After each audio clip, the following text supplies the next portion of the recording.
Mulheres que inspiram, né? Esse é um tema assim muito forte, é um tema para mim muito importante, porque sempre tem alguém que inspira a gente, né?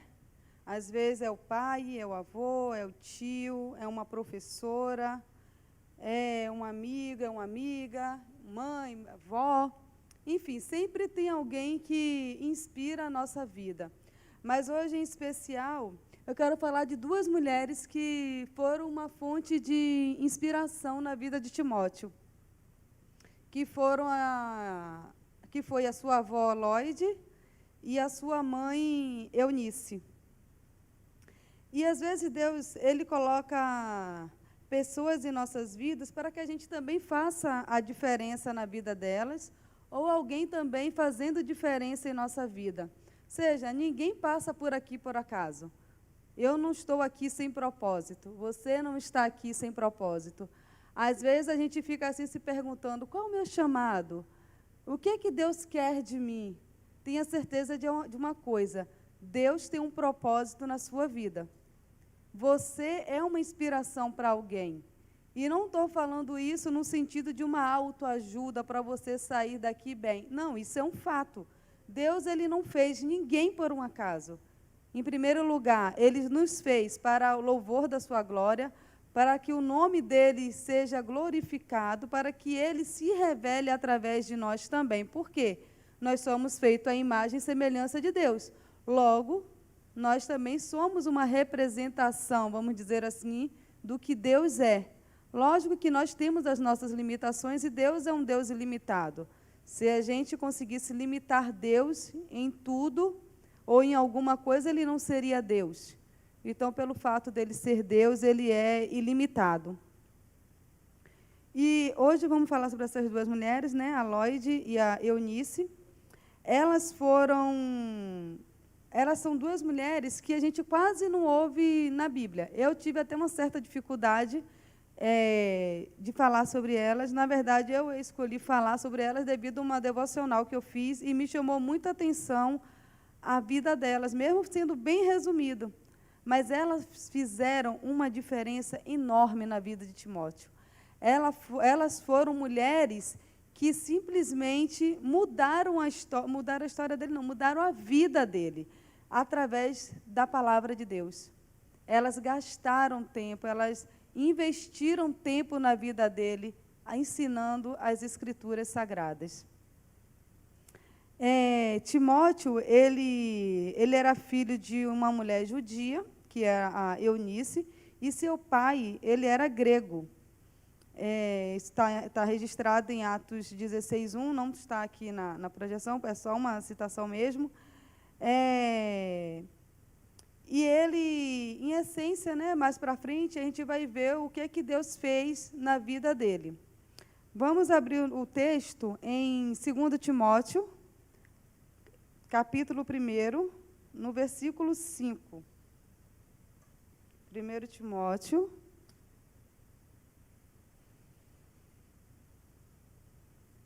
Segundo Timóteo, desculpa, capítulo 1, versículo 5.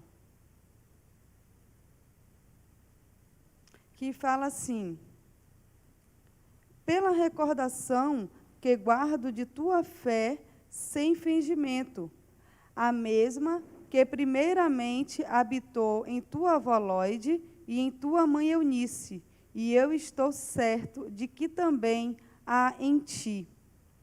Esse texto, muitos teólogos, muitos pastores, eles vão falar que quando Paulo ele escreve essa carta, necessariamente esse versículo, provavelmente a avó dele já não existia mais, porque ele fala no passado, como habitou em tua avó Lloyd e em tua mãe Eunice. Um fato também interessante é que o pai dele, ele só fala que ele era grego.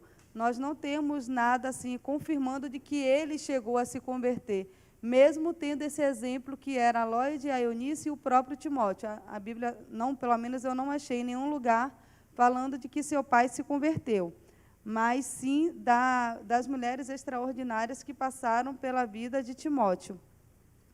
E elas, provavelmente, elas se converteram na primeira viagem missionária de Paulo. Muito provavelmente, quando ele estava passando por algumas cidades, e ali ele chegou em Listra, que era onde elas viviam. Listra, ela era vamos dizer assim, uma cidade pequena, uma colônia judaica, que fazia parte da província da Galáxia. E ele chegou ali para poder pregar a palavra de Deus.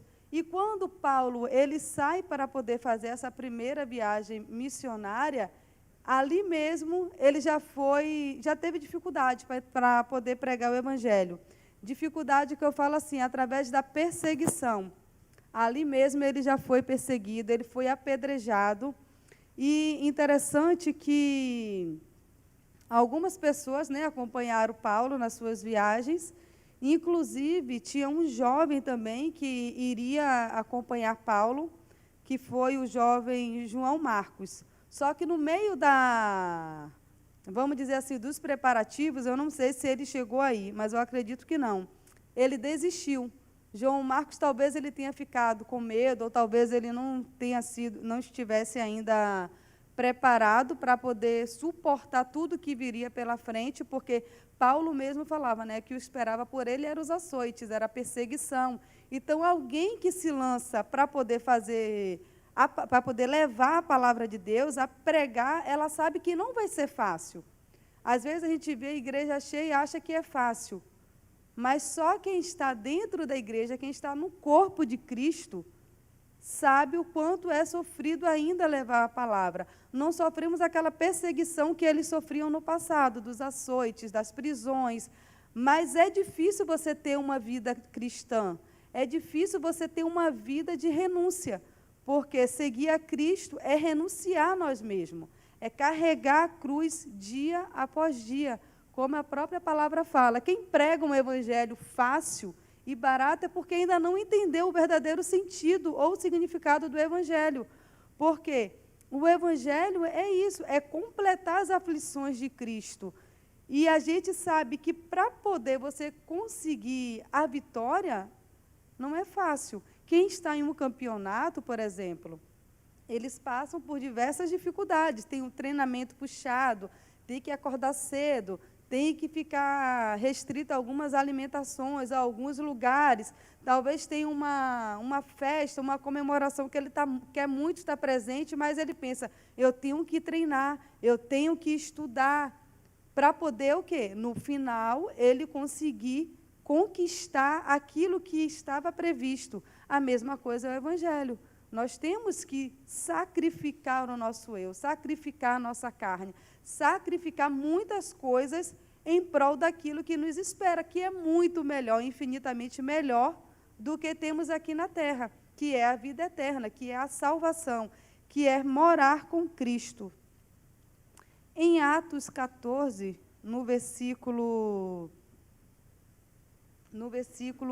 capítulo 14, no versículo 19 e 20, ele fala que Paulo ele foi apedrejado, isso já na sua primeira viagem. Sobrevieram, porém, judeus de Antioquia e Icônio, e instigando as multidões e apedrejando a Paulo, arrastaram para fora da cidade, dando-o por morto. Rodeando, porém, os discípulos, levantou-se e entrou na cidade no dia seguinte, e partiu com Barnabé para Derbe. Há quem fale também que Timóteo ele era uma dessas pessoas também, e talvez a sua avó e a sua mãe, que estiveram ali ajudando a Paulo. Imagina o quanto que ele foi apedrejado. Ele foi dado como morto. Não foi como Estevão, que ele sofreu e ali morreu. Não, ele foi dado como morto, e o que me chama muita atenção é que ele não desistiu, ele não ficou fingindo, e dali, vamos lá, assim que eu tiver uma oportunidade, eu vou fugir. Fala que não, que no dia seguinte, que ele levantou, ele entrou na cidade, e no dia seguinte, ele partiu com Barnabé e continuou levando a palavra de Deus, continuou pregando. nesse tempo, nessa época, eram tempos muito difíceis, como eu já falei, né, de não só anunciar o Evangelho, de também viver o Evangelho. E essas duas mulheres, elas receberam o Evangelho de coração aberto e fortaleceram a sua fé na palavra de Deus. Não porque elas fossem melhor do que as outras pessoas, ou porque ela era melhor do que outras mulheres. Não, porque elas decidiram em seu coração viver a palavra de Deus. Elas foram fortalecidas na palavra de Deus. A sua fé estava baseada no que era verdadeiro, no que era justo, numa base sólida, que era a palavra de Deus, a ponto dela influenciar na vida de Timóteo. E naquela época ainda não tinha a facilidade que a gente tem hoje, né? De ter a Bíblia, de ter no celular, de ter essa facilidade, né? Tinha certa dificuldade e naquela época o que é que eles tinham? Eles tinham apenas o Antigo Testamento. Então ela foi ensinando para Timóteo desde lá do início, como tudo começou. Provavelmente deve ter falado das lutas que o povo de Israel enfrentou, os desertos, a vida de Noé, Abraão, os profetas, tudo isso. Então, o próprio Timóteo, ele guardou aquela palavra, ele buscou aprender e, mais do que isso, ele praticou a palavra. Então, elas influenciaram de tal forma que não ficou apenas ali só no ouvir. Com certeza, aquelas palavras penetraram em seu coração e ele levou adiante. E ele guardou, e com certeza ele já sabia, Deus tem um chamado para a minha vida, e eu vou cumprir esse chamado, porque ele sabia que o que esperava ele era infinitamente melhor e maior do que tudo aquilo que eles estavam vivendo, ou que poderia ter visto, do que ele poderia estar vendo naquele momento. Uma coisa que me chama muita atenção também, enquanto eu estava fazendo, né, essa palavra, eu fiquei imaginando o poder que o Evangelho tem de influenciar e de mudar vidas, e de mudar lugares, e de mudar uma cidade, e de mudar uma ilha, como foi nosso caso lá em Tapuias, né?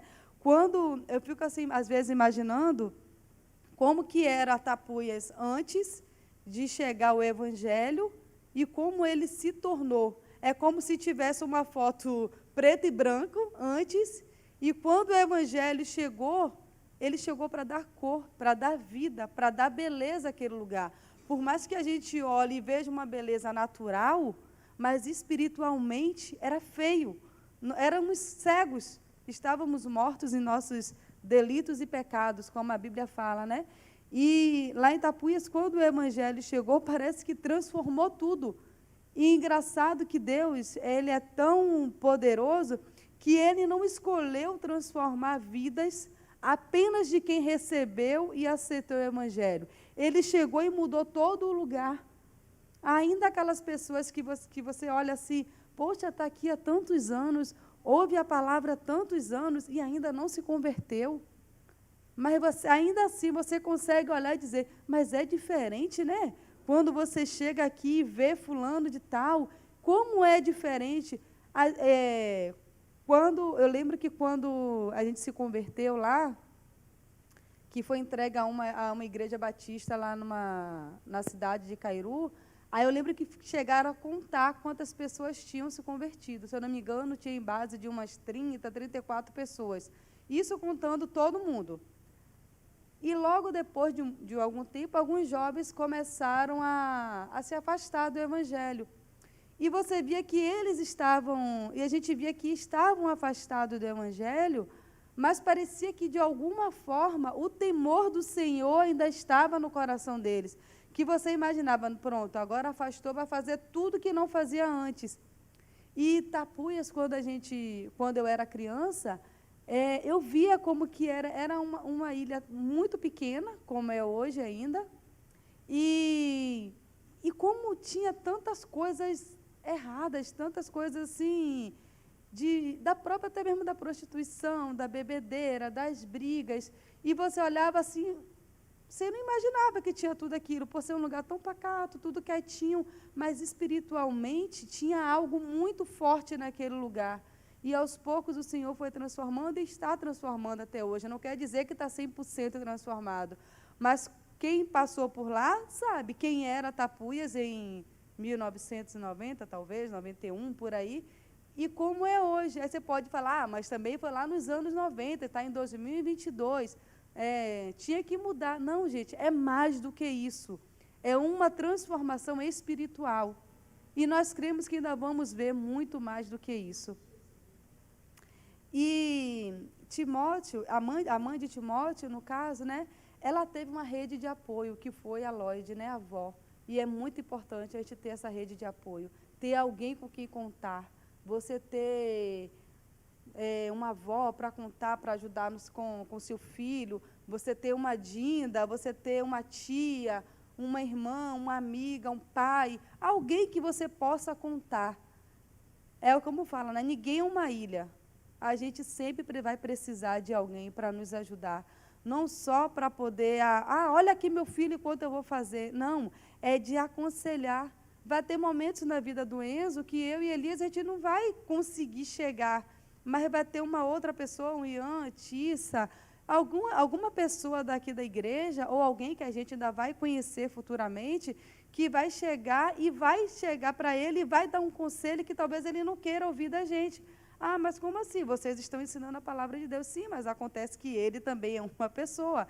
Ele tem os desejos dele, ele tem os pensamentos dele. Por mais que a gente vá colocando nele a palavra do Senhor, vai instruindo ele, vai chegar um momento que ele também vai querer viver alguma coisa que a gente fala para ele que é errado, porque vai fazer parte do desenvolvimento dele, vai fazer parte da experiência dele, para poder futuramente ele poder contar também para alguém como que ele foi criado, o que ele fez de errado, e daquele erro, o que é que Deus transformou a vida dele, e a partir daí outras vidas serão transformadas. Não estou profetizando que meu filho vai passar por situações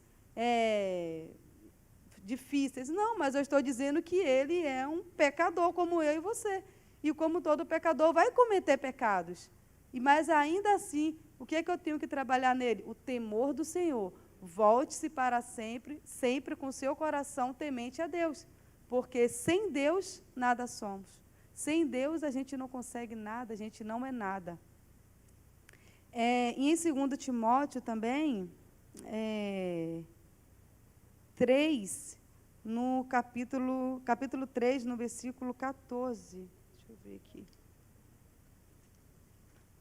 Acho que não está ali não, né? 2 Timóteo, capítulo 3, versículo 14 e 15. Ele fala assim, da inspiração, valor e utilidade das Santas Escrituras. Tu, porém, ele está falando para Paulo, falando para Timóteo, né, na carta, permanece naquilo em que aprendeste e de que foste inteirado, sabendo de quem aprendeste, e que desde a infância sabes as sagradas letras, que pode tornar-te sábio para a salvação pela fé em Cristo Jesus. Essa parte que ele fala aqui é muito interessante, que ele foi ensinado, né, que ele foi ensinado desde a sua infância, para que ele se torne sábio para a salvação e pela fé em Cristo Jesus. E ele fala ainda, permanece naquilo em que foste inteirado, permanece naquilo em que você aprendeu, permanece naquilo em que alguém te ensinou. E provavelmente ele está citando elas duas, que foi quem ensinou as Sagradas Escrituras. Foi quem instruiu a Timóteo a viver uma vida com Deus. O pastor sempre ele fala aqui, né, que houve uma geração que não conheceu a Deus. Ele, como na palavra de Deus mesmo fala, depois de tudo aquilo que o povo de Israel viveu ali, os milagres no deserto, era a coluna era a nuvem, era a coluna de fogo e a nuvem. E eles iam acompanhando eles pelo deserto, era dia e noite, era o maná que era derramado sobre ele todos os dias. E Deus falava para ele, até sexta.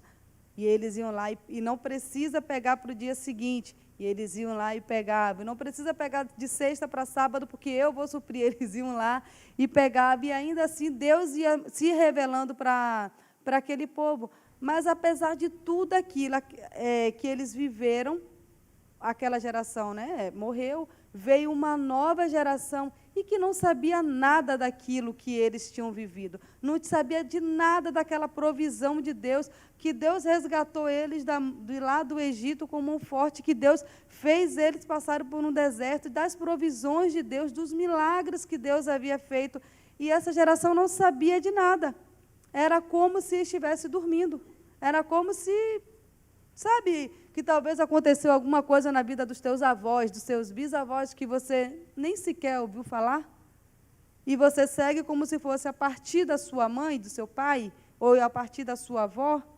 Foi isso que viveu o povo de Deus. Eles começaram a viver como se Deus não tivesse feito nada. Era o dia a dia e acabou. E elas não, elas tiveram esse cuidado, essa preocupação de ensinar, mesmo não estando presente naquele momento. Mas elas tinham a palavra. Elas imprimiram o que elas entenderam do Evangelho. Elas imprimiram no coração de Timóteo, no coração delas. Elas passaram para ele de uma maneira pura, de uma maneira soberana. E ele fala, segue o que você tem aprendido. No início desse capítulo, não precisa abrir, não,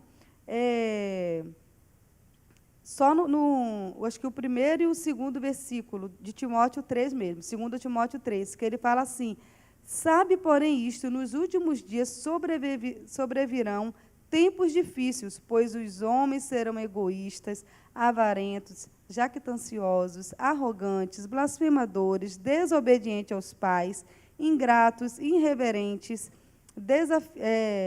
desafeiçoados, implacáveis, caluniadores, sem domínio de si, cruéis, inimigos do bem, traidores, atrevidos, enfatuados, mais amigos do prazeres do que amigos de Deus. Isso Paulo já fala desde essa época. E será que a gente está vivendo algo parecido hoje? Quando eu fui lendo assim, gente, como essa palavra é tão atual. Como que a palavra do Senhor, ela se renova realmente a cada dia. Ainda tem gente querendo atualizar a Bíblia. Mais atualizada do que ela é, impossível. Há quem diga que a Bíblia ela é mais atual do que o jornal que ainda vai ser lançado amanhã. E nesse tempo aqui, Paulo ele já estava falando do que viria. E por isso ele já fala para Timóteo, segue aquilo que você aprendeu, porque você aprendeu de uma maneira pura e verdadeira. Ele também respondeu de uma forma positiva, quando ele ouviu o Evangelho, e na sua pouca idade, essas mulheres já lhe ensinaram as Escrituras. Fala-se que mais ou menos por volta de uns 20 anos, quando eu falo que ele era muito novo, ele tinha mais ou menos essa idade, de quando ele já começa, né, a talvez se preparar para o ministério dele futuramente. Era por volta de uns 20 anos. O resultado disso, a gente já sabe, né, que ele se tornou um grande pregador do Evangelho. Possivelmente, ele foi o sucessor de Paulo. Quando Paulo está chegando no final da sua carreira, se eu não me engano, já é nos últimos capítulos do livro de Timóteo mesmo, que ele fala, quando ele... Não lembro bem agora o versículo. Quando ele fala assim, que... Esqueci agora. Que ele não perdeu a fé. Combatiu o bom combate.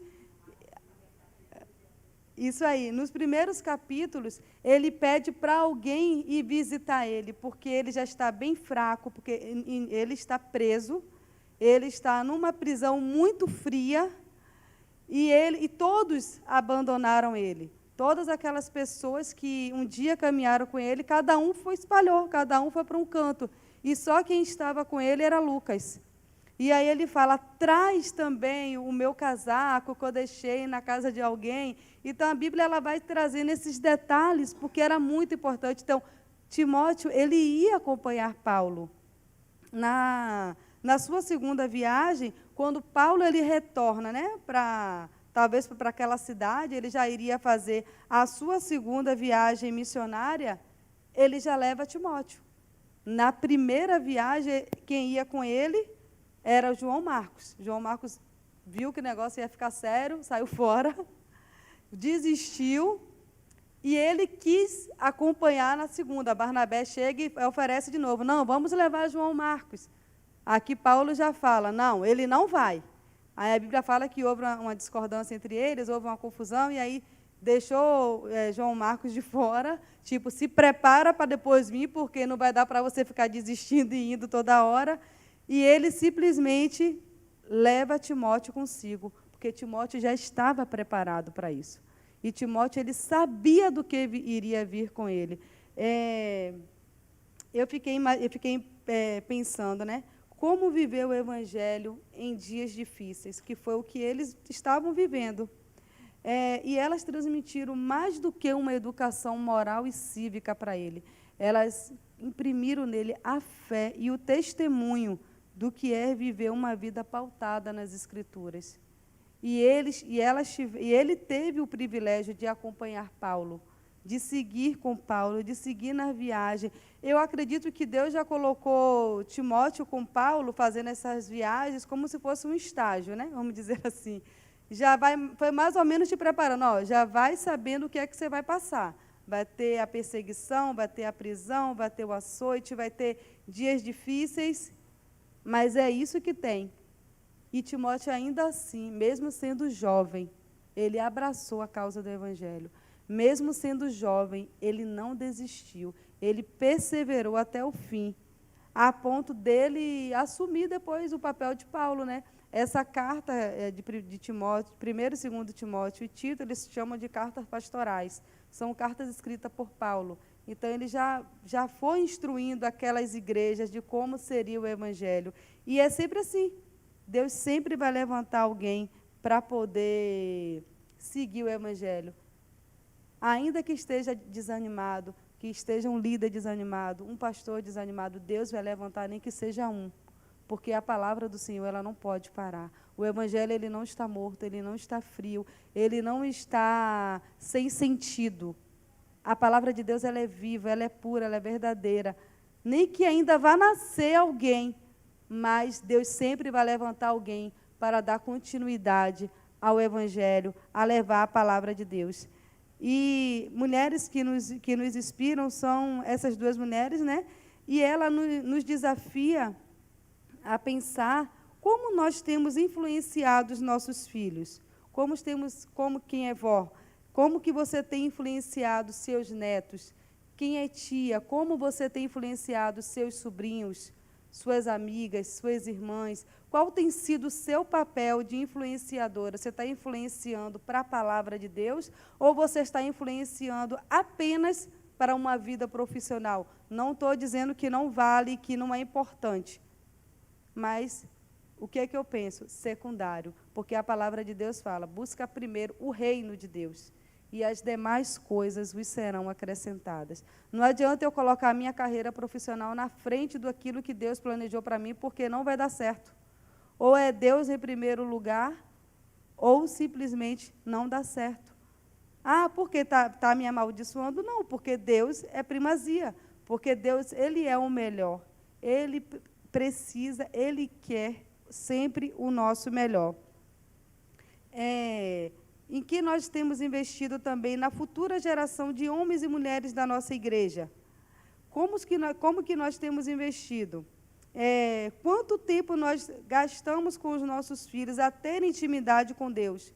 Será que eu tenho parado mais do meu tempo para ensinar para Enzo sobre a palavra de Deus? Quem já tem filho adolescente, você tem inspirado o seu filho, tem incentivado o seu filho a viver a palavra de Deus?